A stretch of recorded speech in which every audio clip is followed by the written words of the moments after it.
مجھے یہ واقعہ یاد رکھیے گا، میں ایک واقعہ درمیان میں ہے وہ بھی سناتا جاؤں. ایک صاحب مجھ سے کہنے لگے، ہم انگلینڈ میں تھے، 3 4 5 آدمی تھے، اس کے گاؤں دیہاتوں میں تھے یورپ کے. تو وہاں نماز کا وقت ہوا، ہم نماز اذان دی اور ایک جگہ جماعت کرا لی. جماعت کرانے کے بعد ہم سفر میں چلے تو 2 جوان بیٹھے تھے. ہم نے کہا ان سے کوئی تھوڑا سا ایسی بات چیت کر لیں. ان سے بات چیت کی تو میں ایک صاحب تھوڑی دیر آدھا پونا گھنٹہ بات کی. اللہ ہے، آخرت ہے، قبر ہے، زندگی ہے، ایک یہ جہان ہے، ایک اور جہان ہے. وہ ایک رونے لگا. تو کیوں رو رہا؟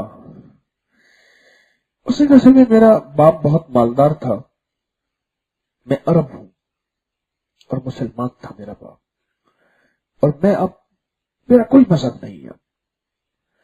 میرے باپ نے بہت دولت چھوڑی، باپ کے بعد میں شراب کے نشے میں، اب میرا سب کچھ ختم ہو گیا ہے.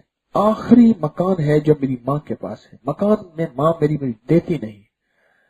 اب ہم مشورہ یہ کر رہے تھے کہ میں بہت ساری شراب پیتا ہوں اور جا کے ماں کو قتل کر کے اسی شراب کی حالت میں پولیس اسٹیشن چلا جاؤں گا تو وہاں کے قانون کے مطابق میں چھوٹ جاؤں گا اور پھر مکان بیچ کے ہم خوب جی بھر کے کلبوں میں شراب پیئیں گے. ابھی ماں کے قتل کا مشورہ کر رہا تھا اور رو اس بات پہ رہا ہوں. آپ نے مجھے جو وہ باتیں بتائی ہیں جو میرا باپ بتاتا تھا، لیکن میرے دل پہ پردہ پڑ گیا تھا اور میرے اندر سب دروازے بند ہو گئے تھے اور میں رو اس بات پہ رہا ہوں. اگر آپ تھوڑی دیر کے بعد میں آتے تو میں ماں کو قتل کر دیتا. میں نے سارا نظام ماں کے قتل کا بنایا ہوا تھا. میرے پاس کراچی سے ایک صاحب آئے، کہنے لگے میں نے ماں کو قتل کیا ہے، میں نے ماں کو قتل کیا،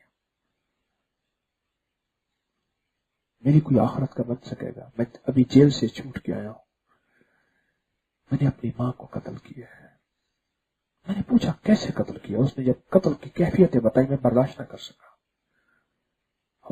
70 سال کی اماں، 70 سال کی اماں.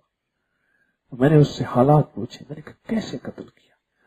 کہا میں چھری لے آیا، بس آگے میرا کلیجہ ساتھ نہیں دیتا،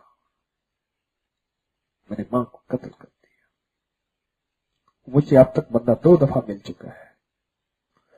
اگلی پھر اپوائنٹمنٹ پتہ نہیں کیسے اس کو ملی تھی.